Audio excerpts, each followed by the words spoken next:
이제 우리가 사무엘 상을 마치고 이제 학원으로 들어가게 되었습니다. 사무엘서는 상하가 두 개가 나눠진 건 아니었고요. 원래는 하나였었던 걸로 전해지고 있습니다. 한 권의 책이었던 것이 70인역으로 번역이 되면서 이렇게 상하권으로 나누게 되었는데요. 상권에서는 우리가 알다시피 사무엘 선지자를 통하여서 사울의 왕이 되는 것과 또 그리고 사울이 하나님의 말씀을 온전히 순종하지 못하고 신뢰하지 못하고 여호와 하나님만 의지하지 아니하고 자신의 그런 왕의 자리를 지키기 위하여서 그 지키기 위함이 무엇이었습니까? 백성들을 그를 왕으로 삼기를 원했고 왕으로 세운 하나님께서 왕으로 세우신 것이 아니라 사울은 이스라엘 백성들에 의해서 왕이 되었다라고 여겼던 것이죠. 그래서 그 왕으로 세운 백성들을 더욱 두려워하였고 백성들의 말을 더 귀담아 들었던 것으로 설명하고 나타내고 있습니다.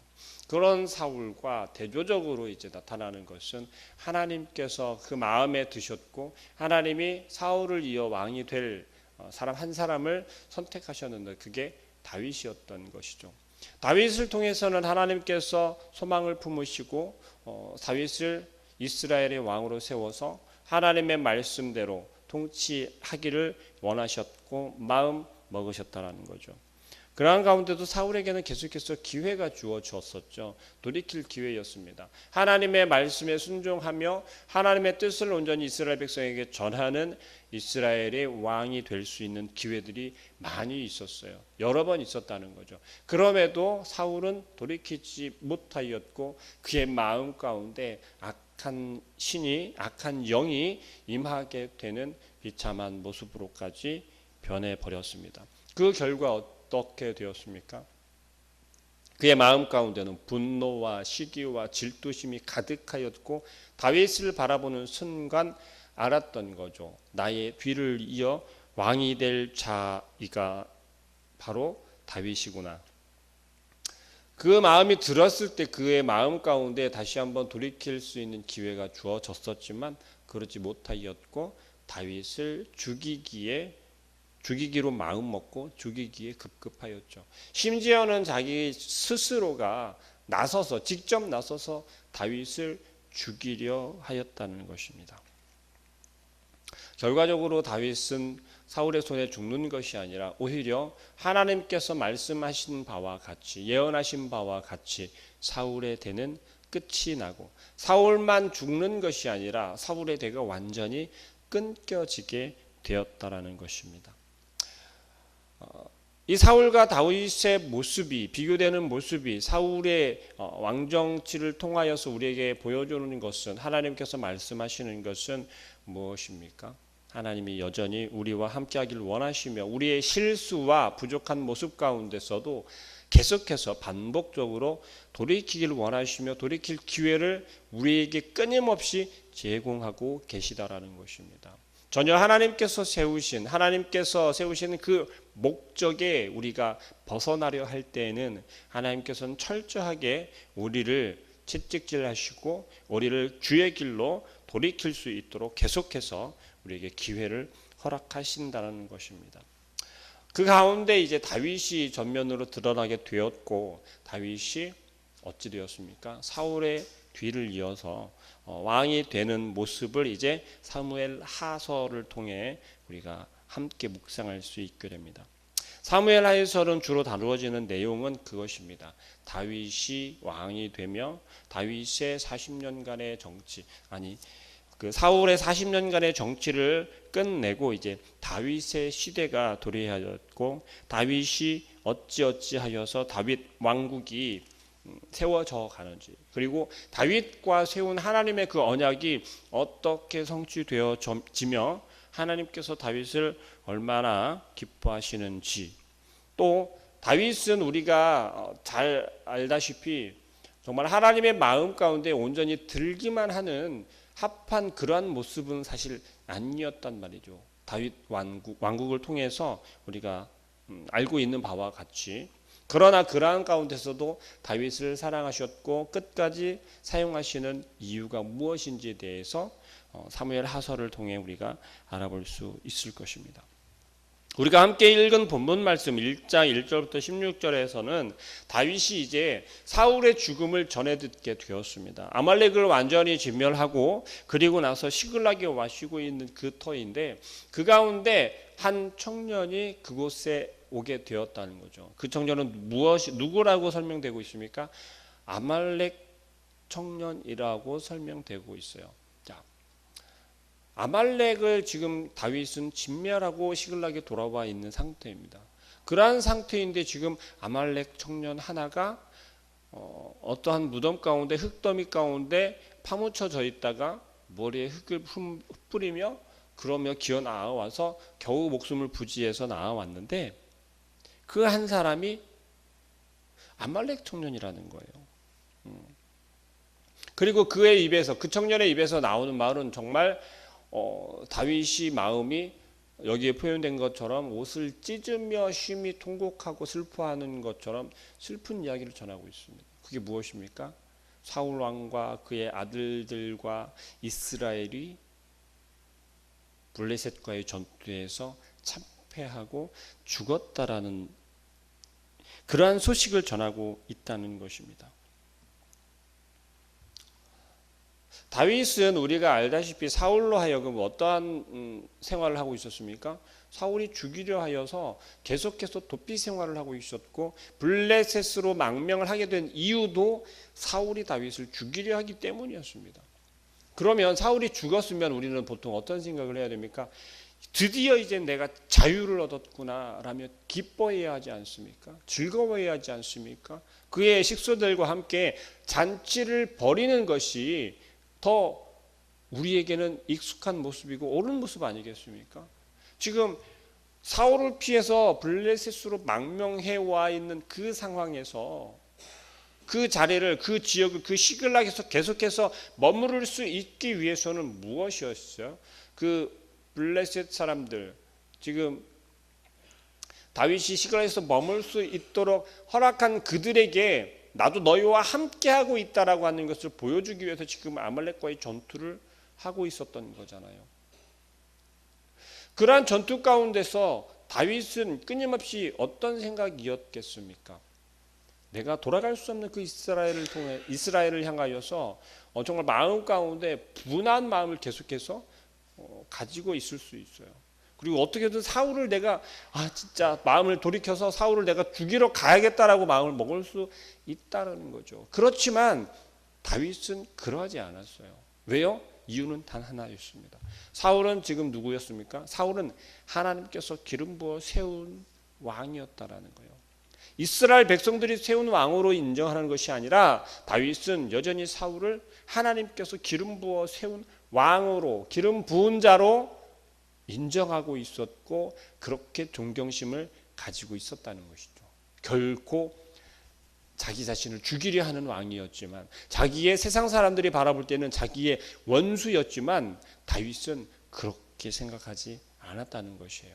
자기의 목숨을 빼앗으려 하고 몇 번의 위험을 있었지만 그럼에도 불구하고 다윗은 사울을 전혀 원수로 생각하지 않았다는 것입니다. 그것이 오늘 모습에서 분명하게 나타나고 있습니다.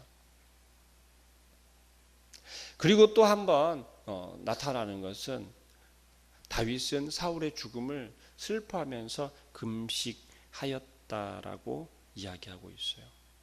11절 말씀에 이에 다윗이 자기 옷을 잡아 찢음에 함께 있는 모든 사람도 그리하고.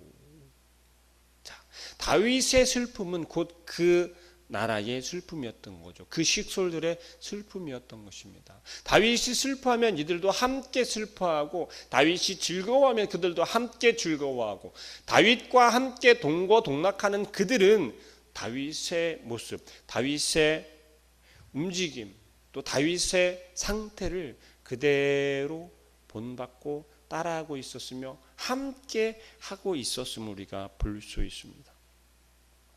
12절에 계속해서 사울과 그의 아들 요나단과 여호와의 백성과 이스라엘 족속의 칼의 죽음으로 말미암아 저녁 때까지 슬퍼하여 울며 금식하니라. 자, 자기의 슬픔을, 정말 그 슬픔이 얼마나 큰지를 표현할 때 보면 이렇게 표현되고 있는 것을 우리는 성경에서 보아 알 수 있었죠. 슬퍼하며 운다라고만 설명되는 것이 아니라 이들은 정말 슬픔을 표현할 때, 그 슬픔을 함께 할 때 먹지 아니하고 금식하며 함께 울며 슬퍼했다라고 설명하고 있습니다.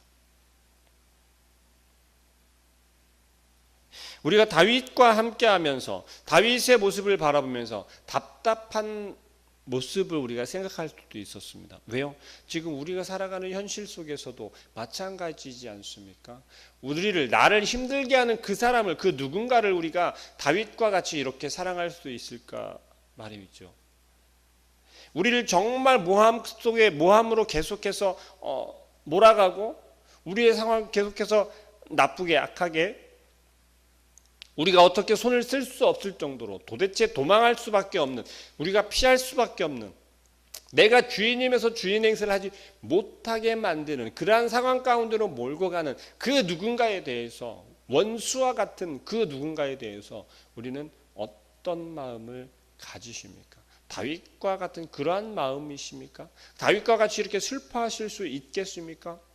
여러분이 정말 원수를 생각하는 그 누군가가 사울과 같은 그러한 모습을 당했을 때, 죽었거나 아니면 피해를 당했거나 아니면 무너졌거나 우리가 마음 가운데 소망하던 것처럼 그들의 모습이, 그들의 환경이 정말 잘 됐다라고 우리가 정말 박수치며 좋아할 정도로 그렇게 몰락했을 때, 슬픔 가운데 빠졌을 때 여러분들은 다윗과 같이 지금 보여주는 다윗의 모습처럼, 나의 일처럼 그 원수의 상황에 대해서 함께 슬퍼하실 수 있겠습니까? 우리는 그러지 않을까요?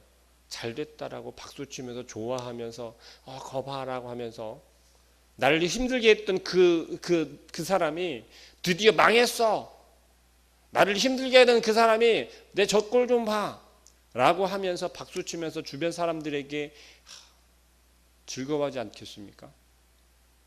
그러나 다윗은 그러하지 않았다는 것입니다. 다윗은 함께 슬퍼하였고 사울의 죽음을 정말 마음 다하여서 애도하고 있는 모습을 볼 수 있습니다. 자, 오늘 본문 말씀에서 등장하는 사람이 하나가 있었죠. 누구라고 합니까? 자기 자신을 아말렉 청년이라고 소개하는 한 청년이 있습니다.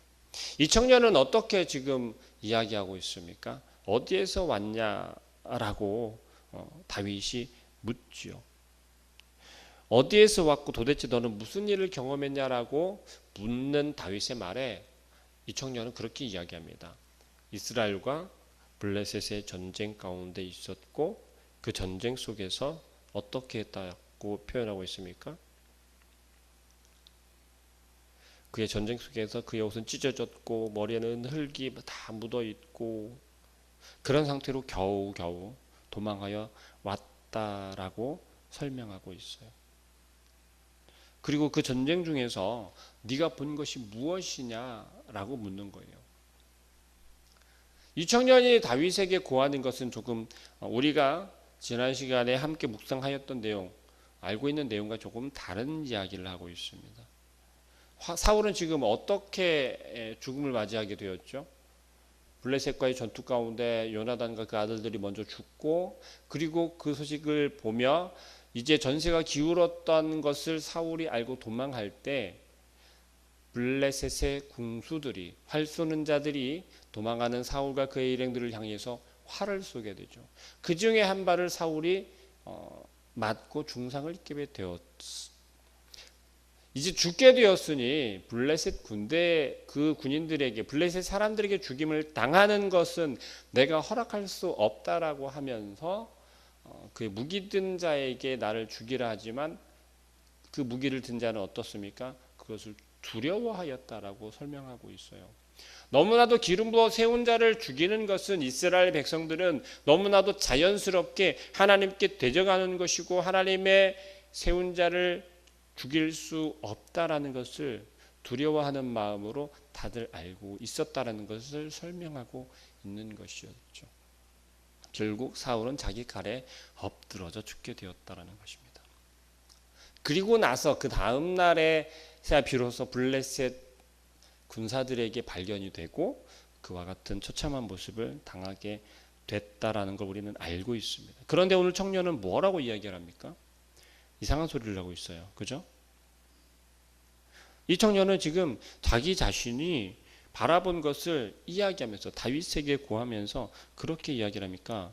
6절 말씀에 그에게 알리는 청년이 이르되 내가 우연히 길보아 산에 올라가 보니 사울이 자기 창에 기대고 병거와 기병은 그를 급히 따르는데 벌써 잊지도 않았던 그 군사들을 이야기를 하고 있습니다. 그리고 계속 이어서 사울이 뒤로 돌아 나를 보기로 자기 자신을 보았다라고 이야기를 하며 그를 또 불렀다라고 설명하고 있어요. 부르시기로 내가 대답하되 내가 여기 있나이다 내게 이르되 너는 누구냐 하시기로 내가 그에게 대답하되 나는 아말렉 사람이니이다 한즉 또 내게 이르시되 내 목숨이 아직 내게 완전하 있으므로 내가 고통 중에 있나니 청하고내 너는 내 곁에 서서 나를 죽이라. 사울이 그 청년에게 사울을 죽이라 말했다라는 것입니다. 그 말에 순종해서 이 청년이 사울을 죽였다라고 이야기하고 있습니다. 사울이 그 청년을 향해서 나를 죽이라. 다윗이 이 이야기를 듣고 어떤 반응을 보입니까?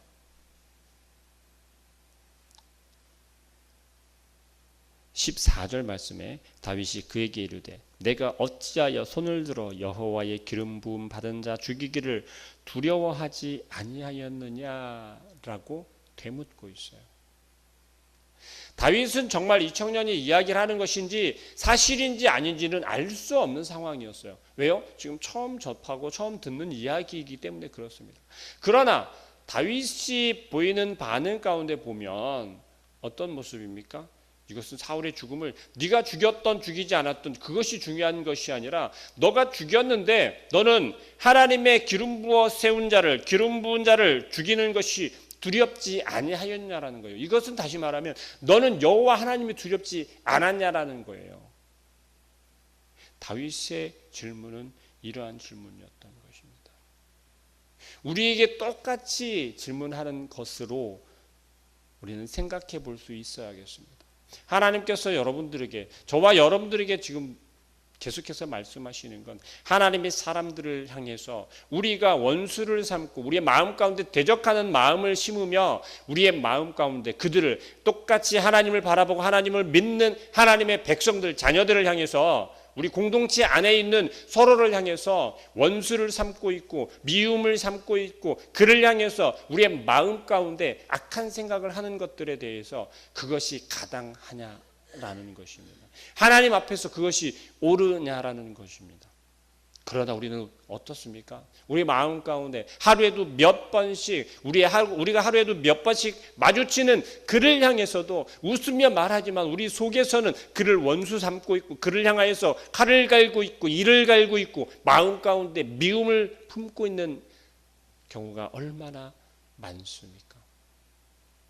다윗의 모습을 바라보며 우리가 원수되지는 않는지 내 마음 가운데 원수를 삼은 자는 없는지 혹은 정말 한 번의 실수로 내가 그를 향해서 원수가 되고 있지는 않는지 고민해보고 다시 되돌아볼 수 있어야 하겠습니다.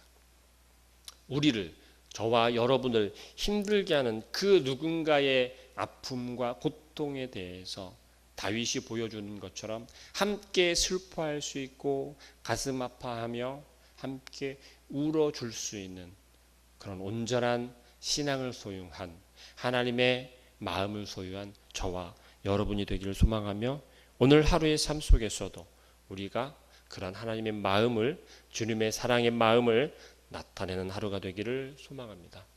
기도하겠습니다.